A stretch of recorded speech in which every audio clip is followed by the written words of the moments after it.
What an entertaining 8-game winning streak this has been for us fans of the Milwaukee Brewers. 8 in a row. They've scored more than 5 runs in all 8 in these games. And George Webb may have to be on alert. We'll get to that coming up next here on Locked On Brewers. You are Locked On Brewers, your daily Milwaukee Brewers podcast, part of the Locked On Podcast Network, your team every day. Hey everybody, my favorite game of the season, attending at least, a 10-6 win over the San Diego Padres to extend the winning streak to 8 in a row. It was a beautiful day to be out there. Again, the great Brewer fans, here we go. 36,000 facing a San Diego Padre team. It's got a losing record. The Brewers are in first place, and here we are. Brewer fans, as always, they were giving anything away today, and still 36,000 come out to AmFam Field. I know I come on the show all the time and gloat about the fan support, because I think the fan support sometimes gets unnoticed. We shouldn't just, but the Brewers better not just assume that this kind of crowd will show up even if you have a crappy team. Okay. 36,000 is amazing. I think for a Sunday afternoon, not giving away any bobbleheads, and your team has been to one World Series in 54 years. I think that's great. That's not the way I wanted to start the show. I went off on a tangent to start the show. We're going to get to the game. We're going to get to the winning streak. We're going to get to the Cubs. We're going to get to the pitching matchups coming up in this series with the Cubs. All that more coming up next here on Locked On Brewers. Chuck Freeman here, first-year host, longtime sportscaster in the state of Wisconsin, a talk show host, and I've been covering the Brewers for over 40 years for AP. Was out there as a fan today, sitting in section 224, second row. I love those seats, great seats. I love the club section and the 200 level. Those are my two favorite sections. And yeah, it was great. You could be out there, and if you were in the sun, if you're at that game today, you realize, wow, you're not baking here in the sun, because it was like a late summer day and it was very low humidity. But the Brewers, let's get to them. Down 4-1 in this game, rallied with a 7-run 6th inning, and took command of this game. Now, how many times have we seen the Brewers this year get down and disappear? Well, this is not your July Milwaukee Brewers. This is not your June Milwaukee Brewers. This is a Milwaukee Brewers team that somehow has caught the magic. And are doing things that they had not done early in the season. When this was like one of the most boring baseball teams, let's face it, let's be honest. Up until a week and a half ago, this was one of the most boring first-place Brewer teams in the history of the franchise. Now, there's not been a lot of first-place teams this late in the year, but winning baseball teams, this was probably one of the most boring. And then they come out a week ago Friday, and they win a 9-8 ball game in Texas, and they keep rolling, and they keep it right going through Minnesota. They went through Texas. They went through the 2 home games against Minnesota and kept it going this week against San Diego. Again, 5 runs or more in all 8 of those games. Hitting the over like crazy, these Milwaukee Brewers. And today, Rowdy Tellez comes off the bench, delivers. He pinch hit for Tyrone Taylor. But, it seemed like, Counsell pushed the right button there. But how many were you like, oh, boy, Rowdy Tellez, bases loaded? I don't know. I just had this good feeling with Tellez at the plate at that. And I haven't felt that way very much about Rowdy this year. I bat 213 or whatever, but delivers that rope off the right field wall, scoring 2. And the bingo just kept on coming for the Milwaukee Brewers. And yeah, the Padre pitchers were walking guys. They walk like 9 guys. Okay, I get it. But still, the Brewers took advantage. Now, earlier in the game, they walk out, bases loaded. He was walking guys there, and the Brewers scored 1 run. They blew an opportunity. Willie Adames bounced at a double play. And, in that inning, they cut it to 4-2. But I thought, hopefully, that could have been a big inning. But they came right back in the 6th inning, and they didn't let that early opportunity take them down because they came right back and exploded and won the game. Wow. 5-run explosion on Saturday night. This Brewer team had been winning games like 3-2, 2-1, 2-0, 4-3. 4 was a lot of runs. But now they're winning games, big margins like this. 10-6. Picking up the pitching staff. Wow. How great was that? I'm just telling you, I'm just so excited to watch the Brewers play these days because of the brand of baseball they're playing. The kind of baseball that we want to see. Okay. The kind of baseball where they're hitting with runners in scoring position. They're having great appearances at the plate. Guys are pinch hitting and delivering. And it's fun to watch this lineup play every day. It is. Early in this game, Carlos Santana jammed his foot at third base. And I thought, oh boy. Oh no. Because he has been one of the spark plugs on this team. Okay. Just roped a double down the third base line or first base line. And man, he's been, I think, really good for these guys so far. Coming up with some big base hits. Okay. Home runs. And when he jammed his foot into third base, man, there was a quiet little hush that came over AmFam Field. But thankfully, Council wanted to take him out of the ball game. Council was good with taking Santana. I'm like, let him walk it off a little bit. Let's check it out here. So he, jogged it off and all that, and he was fine. He stayed in the game.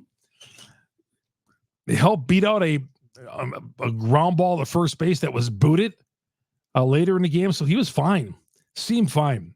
Now, Monday, when he reports to Wrigley Field, we'll see how he's doing. But so far, so good. And yeah, that was a scary moment because I did not want to see Santana, who's been good with the glove and with the bat, and a big pickup for these guys after that initial week or so, a couple of weeks actually, when he wasn't doing anything. And we were sitting here, oh boy, what do we got? What do we do? And in Canna too. I think Canna's been great. But Canna started the rally there in the 6th inning with a base hit down the left field line. Made a big old wide turn at first base. So I think both of those guys, I want to see Canna in the lineup every day. I said that the other day, and Santana continues to stuff. Be huge for me. All right. Who else was huge in this game? A guy who I bashed a lot early in the season, and I'm not afraid to admit it, Bryce Wilson. All right. I was scared to death of Bryce Wilson early in the game. And yeah, do I want him in high leverage spots? Well, not exactly. But he had to come in after Adrian Houser left early in this game, 4-1 deficit. Houser had some elbow tightness. Now it sounds like it's not the UCL, but just in the elbow area, not the UCL, which we know is a death sentence sometimes for pitchers. Another injury they're going to have to check out when he gets to Wrigley Field, as Council said. But the bottom line is Bryce Wilson came in, gave them 4 scoreless innings of middle relief, held the tide down a little bit because the Padres are putting up some runs. 4 runs. They hit a couple of home runs off Houser, and Wilson came in and settled the game down and allowed the Brewers to come back in this game. Uribe, this was his first bad outing. This Uribe, I'm surprised we have not seen, rookie, seen this out of him yet because, he throws 100. He's got some wildness in him. He has not demonstrated that as a Brewer, but today 3 walks, 1 hit by pitch, 3 wild pitches. Wow. They put him in with the 10-4 lead and gave a few of those runs back. And then who picked him up? Hobie Milner came into a tough spot. Runners on the corners, nobody out. And Milner got out of that jam without further damage. Wow. Hobie Milner picked up Uribe. And then the last 2 innings, Trevor McGill, 2 scoreless innings. And what I thought was huge here is with those guys, Bryce Wilson, Uribe didn't do his part, but Milner picks him up, and then McGill. the B bullpen guys, the B-listers in that bullpen, do the work. Save the day for Peguero, Payamps, and Williams to be fresh starting this Cubs series on Monday night. So, didn't have to use them in a game like this. Not at all. You used all three of those guys in this homestand, but you didn't use them Sunday. They're going to be fresh. They're going to be fresh for Monday. So that I thought was key. And Bryce Wilson, big part of it, settling down things, and the Brewers roaring back. And Trevor McGill, 2 scoreless innings to finish out. He's a big reason why the Brewers were able to save the A-list bullpen for Monday and the rest of the series. Just huge. Just huge. By the way,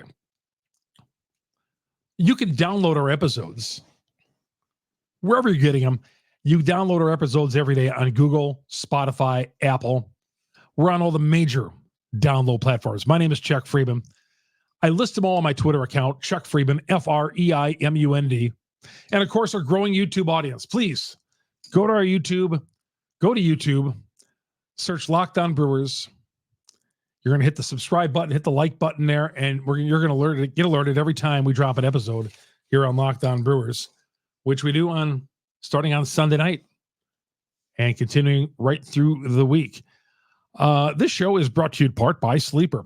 If you think you are a fantasy sports stud, or you think you know the matchups, Sleeper is for you because they have more categories to choose from in fantasy. Sleeper is a fantasy sports gaming app focused on bringing people together through sports and gaming. The fastest organically grown fantasy platform in the country. Swing for the fences on Sleeper Picks. You could win up to 100 times your money. First-time depositors receive 100% instant deposit up to $100 using the promo code Locked On. Do you think a certain player can hit a home run? Let's say you think Adames can go deep on Monday night in the pitching matchup there. Well, you can parlay that up, choose up to 2 or more players that you like on a bunch of different stat categories: home runs, strikeouts, hits, all that. Triples, stolen bases. There's a bunch of those on there. But use the promo code Locked On. You'll get a $100 match in your first deposit. Terms and conditions apply. See Sleeper terms of use for details that were currently operational in over 30 states. Check out Sleeper today. And they got terrific payouts as well. But Sleeper is the way to go. And they got dynamic payouts, and they're fast and safe and easy. Download the Sleeper app today and check it out. Check out the Brewers and Chicago Cubs in a first of a 3-game series coming up on Monday night. You get the game on Sirius XM, and the game, all 162 of Brewer baseball. You get the Wade Miley with the 7:05 start on Monday. 7:05, you get on Sirius XM, and search Milwaukee Brewers.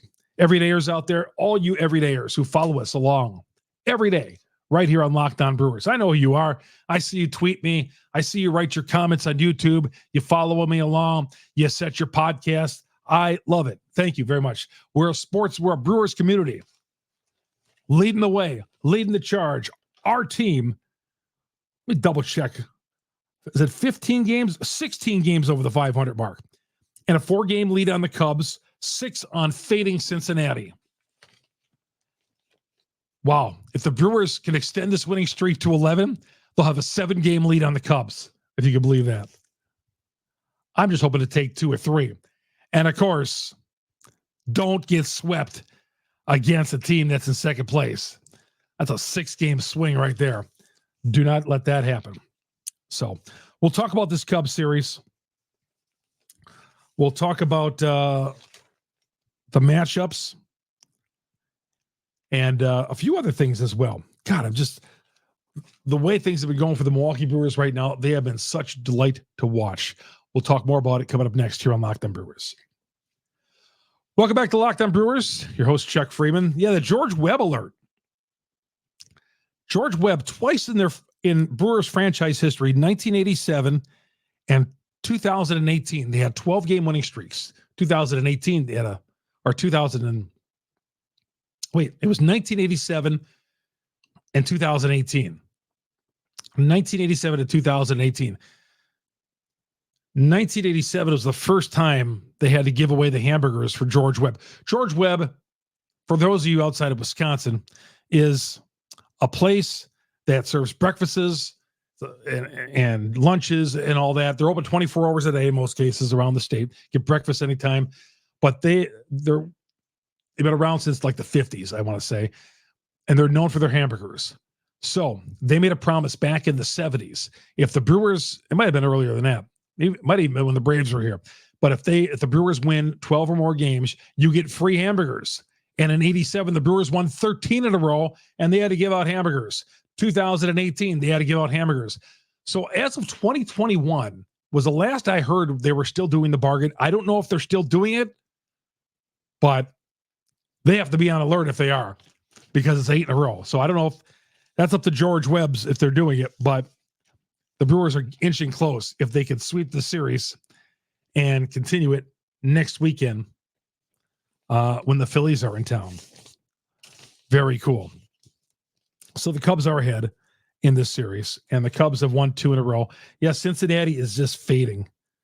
They are fading like a flower. Wade Miley will pitch in the opener for the Brewers against Jamison Talion, who's not having a very good year. An ERA close to 6. Wade Miley has struggled at times lately since coming off the injured list, but Wade Miley certainly capable of going in there, the lefty, and doing the job on Wednesday. Tuesday, Corbin Burns coming off a rough outing in his last start, but the Brewers came back and bailed him out. And I believe Justin Steele, who's having a great year for the Cubs. He's 14-3, got an ERA of under 3. That's going to be a tough one for the Brewers. And of course, he's also a lefty, which always bodes well for the Brewers, bodes terribly for the Brewers. And then Wednesday, Brandon Woodruff. Woodruff pitched great Friday. Woodruff Friday and Peralta Saturday. You had Woodruff 11 strikeouts Friday in the opener of this series against the Padres, and Peralta had 9 pitching into the 6th inning, getting a career-high 11th win. Freddie continues to do the job. Strong number 3 starter. Woodruff takes us 3-1 at 2.65 earned run average to an afternoon game, which, you know, some of us who grew up watching Cubs baseball on WGN in college and as kids on the Superstation, that's when they always play their games. 1:20 in the afternoon. The Brewers will play their Wednesday game, an afternoon game. The Brewers have swept 3 series in a row for the first time since 2014 with his 8-game winning streak, the 3 in Texas, the 2 against Minnesota, and the 3 here against the Padres. 3 series in a row they've swept for the first time since 2014 season. The 2014 season that was shaping up to be such a great season and kind of faded off in August and September. All right, let's get to some of your tweets, see what you guys had to say on a Brewer victory today. Let's see. Let's get to Harley. Harley, hey, Chuck, I'm back to commenting on Brewers baseball after getting over COVID. Well, good, Harley. Good. Thank God that you're recovering from that horrible sickness right there, and you're back. I'm going to steal one of your favorite phrases for the next series. Don't get swept. Go Brewers. You got it, Harley. And continue good health, my friend. Beer Cheese Benny. Guy can't hit a sac fly if life depended on it. Adames, who destroyed the 3rd inning. I was ticked off with Adames bouncing that double play. I'm like, oh man, this is not the way this game is going to go, is it? This is not how we're ending in this game. He bounced into a double play, and that was that. Beer Cheese Benny also adds, I don't understand how Counsell kept him in for as long as he did. When a guy doesn't have it, he doesn't have it. Well, he's talking about Beer Cheese Benny, talking about why they kept Uribe in this game. And he had, remember 3 pitchers, 3 hitters, you got to keep them in. That's where you got to keep them in for 3 hitters. So, yeah, you could kind of tell after 2, it was like, oh boy. I mean, That's as wild as a pitcher has been all year. It's as wild as I've seen a pitcher in a while. The balls that are going back to the backstop and all that at Uribe. But yeah, they got him out of there. But thank God that Hobie Milner saved the day there. And then Trevor McGill finished up. Bryce Wilson moving his record to 6-0. This just kind of came in and picked up wins here and there. 6-0 on the season. Houser. Well, we're going to find out how Chroma said something about Houser here. Houser, they're going to move him to middle relief once they get to the postseason. There's no doubt about it because, let's face it. I don't care if Houser pitched consecutive no-hitters in his last 2 starts. Burns, Woodruff, and Freddie. That's the way we're going in that wild card series. 3 home games. We're lining up with those guys. Burns, Woodruff, Freddie, and then you have Houser coming out of the bullpen if you need him for middle relief. I like Bryce Wilson in middle relief today. I thought, man, God, if you can have him do that in middle relief. But the bottom line for this Brewer team, and I was listening to the San Diego Padres broadcast on Friday night. They were talking about how tough of an out the Brewers could be in the postseason. Now, we all know offensively, that has been their death in the postseason. Atlanta series in 2021, they couldn't score. 2018, they had some offensive difficulties in Los Angeles in the last 2 games in the NLCS. That 1 extra inning game in game 4, I want to say. And then, of course, they ran into Kershaw. But, and then game 7. But you got to be able to score runs. But the Padres, Mark Grant was saying on the broadcast that, the Brewers are going to be a tough out because when you line up those starting pitchers, those first 3, and you have the bullpen, the way the Brewers have it set up, all you got to do is score a handful of runs. Now, you hope you can. I don't want to live that way by just scoring a couple of runs to win games. We've done that all season and kind of lived on the edge. But this is the kind of baseball is more like it, where you don't put all the pressure on your pitching staff, where Corbin Burns and Woodruff, and you can give them a cushion by exploding for a big inning. These big innings have eluded the Brewers for the most part this year. They had a couple of early in the season at Kansas City, and I think one other series this year. They had a big crooked numbers, like 7 runs. But for the most part, you haven't seen a lot of it. But the way the Brewers are playing right now, this is what we need to see. This is what we need to see. The winning streak, 8 in a row, and continuing just to go out there and play an exciting baseball for the fans, because the fans are the number one reason why this team is here and is going to stay here. All right. We're going to run out of time because I want to talk about Mark Antanasio. I'm going to try to get in that segment because he talked over the weekend about Counsell, and he did talk about wanting that he and Counsell are not going to talk contract right now until the end of the season because they're in a pennant race. So those 2 are going to talk at the end of the season. And even you guys out there who are ardent Counsell haters, and I don't know why. Yeah, I know. Does he do certain things but they all have. Every one of these managers that are in Major League Baseball, you go to anybody. People have had problems. I remember when Joe Torre was managing the Yankees. You listen to WFAN in New York, and people were complaining about Joe Torre, and they were 15 games in first place. So every Brewer manager, since I've been alive, I've been doing talk shows, people have had complaints about. We want Counsell back. All right. It's not his fault that the lineup, maybe the roster makeup isn't as good as we want it to be. That's not his fault. And to some extent, it's not Matt Arnold's fault. It's a Major League Baseball Players Association problem. We know that. We're not going to get to that. But the bottom line, as I was saying with Antanasio, he talked Saturday night about he and Craig Counsell are going to sit down at the end of the season and talk whether or not Counsell wants to come back and manage next year or whether or not he's going to move on. That's a question that's going to ask. They're going to answer in the offseason. As far as moving the stadium, I think we're going to talk more about that tomorrow night after the Brewers take on the Cubs. Wanted to touch on this win and talk about how great this team was playing. That dominated the podcast today because I am just overjoyed. I was overjoyed to see a double digits on the scoreboard today. That was fun to see. And they come back down 4-1 and they win it. And it was a great day to be at AmFam Field. 36,000 on hand, and the fans were great as always. We'll see you tomorrow night. I'm sure you're all going down to Wrigley Field and supporting this team. And it's especially fun when our team is in first place by 4 games and 16 games over the 500 mark as we head to the deep part of August. Chuck Freeman, Locked On Brewers, part of the Locked On Podcast Network. Brewers and Cubs tomorrow night, Sirius XM.